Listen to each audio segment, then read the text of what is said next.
Hello बच्चों, welcome back to DP sir classes. ये हमारा थर्ड पार्ट है। अब तक हम आपको 2 पार्ट करवा चुके हैं, जिसमें हमने सीबीएसई 9th क्लास की जो मैथ के कंपार्टमेंट वाले बच्चे हैं उनके लिए क्वेश्चन करवाए थे। पहली वीडियो में हमने एमसीक्यू करवाए थे और दूसरी वीडियो में हमने आपको लॉन्ग टाइप क्वेश्चन करवाए थे। और इस वीडियो में भी हम आपको 2 या 3 नंबर और 5 नंबर के भी क्वेश्चन इस वीडियो में करवाएंगे। तो उम्मीद करते हैं कि आप उसको समझ रहे होंगे, उन वीडियोज़ को, और आपको क्वेश्चन भी समझ में आ रहे होंगे।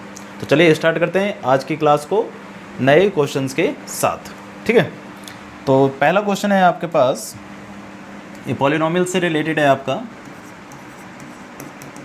क्वेश्चन कह रहा है वेरीफाई करो if x - 1 is a factor of polynomial this. देखो, वेरीफाई करने का क्वेश्चन आ जाए ना तो बहुत ही सिंपल सा कंसेप्ट है। वेरीफाई का मतलब ये है कि ये जो पॉलिनोमियल है इसका फैक्टर ये है या नहीं है।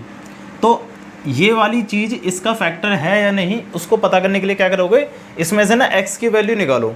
इसको gx मानते हैं, एज्यूम कर लो कि ये gx हो जाता है और ये हो जाता है px।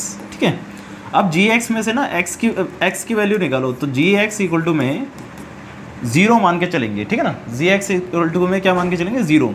तो gx क्या है हमारे पास, x - 1 इक्वल टू 0। तो x की वैल्यू क्या आ गई, 1 आ गई। ठीक है, अब यहाँ से जैसे कि x की वैल्यू 1 आ गई, अब क्या करना है कि x की वैल्यू को ना इसमें पुट करना है, और इसमें पुट करने के बाद अगर वैल्यू 0 आ जाती है तो वो वेरीफाई हो जाएगा, वो उसका फैक्टर है। ठीक है, तो अब क्या करेंगे, पुट करेंगे, पुट द वैल्यू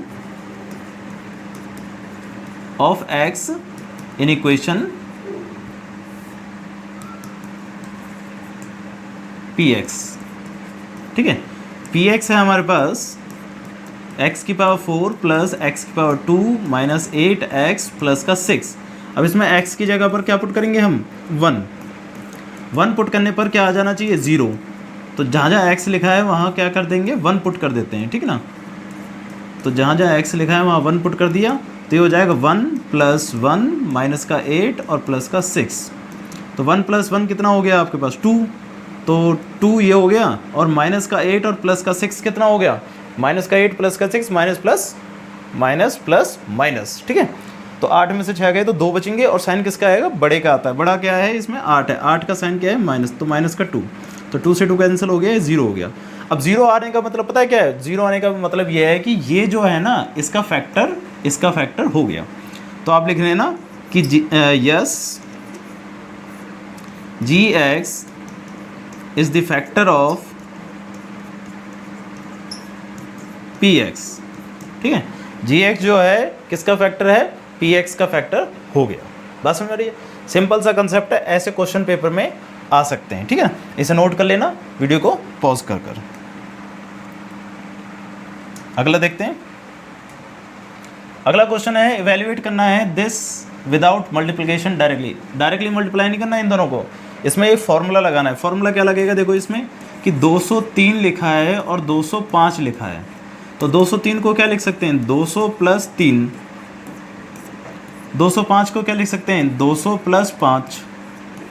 अब यहाँ पर फॉर्मूला हो गया x + a और x + b का, x + a और x + b दोनों में ये वाली वैल्यू सेम है ना, तो इसलिए इसको सेम रखा है। देखो x लिखा है, ठीक है ना, और ये दोनों अलग हैं, तो इन दोनों को हमने a और b मान लिया कि अलग अलग हैं।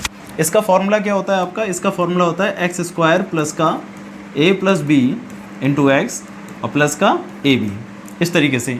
तो अब आप इसको कैसे सॉल्व करोगे, इसमें फॉर्मूला लगाओगे x का स्क्वायर, तो x क्या है हमारे पास, 200, तो 200 का स्क्वायर प्लस a + b, यानी कि 3 और 5 को प्लस कर देंगे, और x की जगह पर क्या आ जाएगा, 200 प्लस ab क्या मतलब है, 3 × 5, 3 × 5, इस तरीके से। बात समझ आ रही है, सिंपल सा कंसेप्ट चल रहा है। अब 200 का स्क्वायर आप सबको करना आता होगा। देखो कैसे करते हैं, 2 का स्क्वायर करो, 4 आ गया, और ये दो जीरो है ना, 2 जीरो को 4 बार लिख दो, मतलब 2 जीरो का डबल कर दो, यानी कि 4 जीरो हो जाएंगे। तो 200 का स्क्वायर ये हो गया आपका, है ना, प्लस ये 8 हो गया, 8 को 200 से मल्टीप्लाई करोगे तो सबको समझ में आ जाएगा, 1600 हो जाएगा, प्लस और 5 को 3 से मल्टीप्लाई कर देंगे तो ये हो जाएगा 15। अब बस इनको क्या करना है, ऐड कर देना है। ऐड करने के लिए देखो इन दोनों को जोड़ दो और फिर इसमें ये जोड़ दो, तो ये हो जाएगा 41615। इस तरीके से ये आंसर आपका आ जाएगा। ठीक है, कुछ नहीं करना क्वेश्चन में, बस आपको ध्यान रखना है कि अगर ऐसा कंसेप्ट आ रहा है तो डायरेक्टली नहीं करना, आप क्या करना, इस तरीके से कर लेना और फिर डायरेक्टली मल्टीप्लाई करके देख लेना कि आंसर ये आ रहा है या नहीं आ रहा है, ठीक है। गलत नहीं होना चाहिए ना ये क्वेश्चन, सिंपल सा क्वेश्चन है, गलत क्यों होना चाहिए, ठीक है ना। वीडियो को पॉज कर लेना आप। क्वेश्चन नंबर 3 देखते हैं। क्वेश्चन नंबर 3 देखो, बहुत ही सिंपल सा क्वेश्चन है और बहुत ही इंपॉर्टेंट क्वेश्चन है, ये पेपर में बहुत आता है और ये गारंटेड आएगा ही आएगा।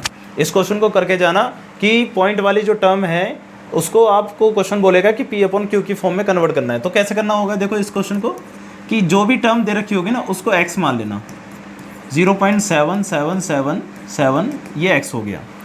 अब इसको एक चीज़ ध्यान रखनी है, देखो इसमें रिपीटेड संख्या कितनी हो रही है, 7 के बाद 7 ही आ रहा है, 7 के बाद 7 आ रहा है, मतलब 7 को ही रिपीट कर रहे हैं, यानी कि एक ही संख्या को रिपीट किया जा रहा है। अगर 2 को किया जाता तो उसमें ना, देखो जैसे 1 है ना, 1 को किया जा रहा है तो उससे 10 से मल्टीप्लाई करेंगे। अगर 2 संख्याओं को रिपीट किया जा रहा है तो 100 से करेंगे, 3 संख्याओं को रिपीट किया जा रहा है तो 1000 से करेंगे, ऐसे। तो इसमें मल्टीप्लाई किया जाएगा, मल्टीप्लाई बाय 10 बोथ साइड। इसको फर्स्ट इक्वेशन मान लेना और ये हो जाएगी 10 से मल्टीप्लाई करके 10x, और ये 10 से मल्टीप्लाई करेंगे तो देखो पॉइंट जो है बस एक संख्या आगे चला जाएगा, तो ये हो जाएगा 7.777 इस तरीके से, ये हो जाएगा सेकंड इक्वेशन। अब 2 इक्वेशन आ जाएंगी, दोनों इक्वेशन को माइनस कर देना है, सेकंड माइनस फर्स्ट। अब देखो करना क्या है कि 10x में से x माइनस करना है, तो 10x माइनस का x इक्वल टू में 7.777 में से माइनस करना है 0.777 को, ये तो हो जाएगा 9x। अब देखो इसमें ध्यान क्या रखना है आपको, पॉइंट से पहले कितनी संख्या है 7, इधर क्या है 0, तो 7 में से 0 गया तो क्या बचेगा 7, पॉइंट के बाद क्या है 0.777, पॉइंट के बाद क्या है 0.777, पॉइंट के बाद वाली संख्या तो पूरी डिलीट हो जाएगी, तो इसका मतलब यहाँ कुछ नहीं बचेगा आपके पास, है ना। तो ये वैल्यू आ जाएगी x इक्वल टू में 7/9।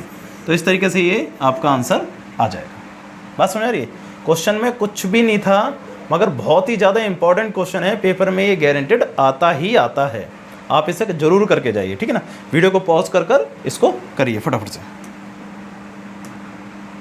नेक्स्ट क्वेश्चन बहुत ही सिंपल सा क्वेश्चन है, बताओ क्वेश्चन में क्या क्या रखा है, a माइनस बी का होल क्यूब निकालना है। तो आपको फॉर्मूले पता होना चाहिए, a माइनस बी का होल क्यूब क्या होता है, a cube minus B cube, और अगला होता है माइनस का 3a² b और प्लस का 3ab²।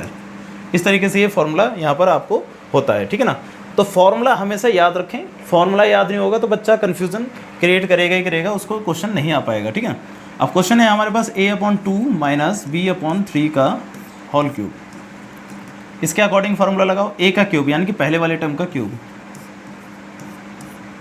फिर दूसरे वाले टर्म का क्यूब, फिर तीसरे वाले, अब क्या करना है 3 इंटू a का स्क्वायर, पहले वाले टर्म का स्क्वायर कर देना है और दूसरे वाले टर्म को एज इट इज़ लिख देना है, ठीक है ना। फिर प्लस 3 पहले वाले टर्म को और दूसरे वाले टर्म का स्क्वायर, बस हो गया काम। बताओ अब क्या करना है, सॉल्व करना है बस। a का क्यूब a³ अपॉन में 8 माइनस b का क्यूब b³ अपॉन में 27, 3 का क्यूब क्या हो जाएगा 27, माइनस का 3 इंटू, पहले इसे सॉल्व करो, a का स्क्वायर a² अपॉन में 4 इंटू b अपॉन में 3 प्लस 3 इंटू में a अपॉन में 2 मल्टीप्लाई में b² अपॉन में 9। इस तरीके से अब सॉल्व कर दो, देखो कैसे कटेगा, 3 से 3 कट जाएगा, 3 से 1 कट जाएगा, कितनी बार में 3 बार में। अब इसे सॉल्व कर दो, a का क्यूब अपॉन में 8 माइनस b का क्यूब अपॉन में 27 और माइनस ये हो जाएगा आपके पास a² b अपॉन में 4 और प्लस ये हो जाएगा आपका ab² अपॉन में 6, ठीक है। इस तरीके से ये आपका आंसर आ गया, बात समझ रही। तो ये 4 क्वेश्चन मैंने आज की क्लास में करा दिया आपको, और छोटे छोटे क्वेश्चन इसलिए करवा रहा हूँ, छोटी छोटी वीडियो होंगी तो आप ज़्यादा कर लोगे, ठीक है ना। अब बड़ी वीडियो होगी तो आप कहीं ना कहीं क्या होगा, आपको थोड़ा सा अजीब सा लगेगा कि भाई बहुत बोर हो गया है ना।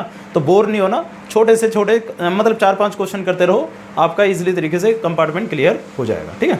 और अगर ये वीडियो आपको समझ में आई हो और अच्छी लगी हो तो वीडियो को लाइक ज़रूर करें और अपने फ्रेंड्स में शेयर भी करें, ठीक है। और चैनल को सब्सक्राइब भी करें ताकि अगली नोटिफिकेशन आपको जल्दी से जल्दी मिल जाए, ठीक है।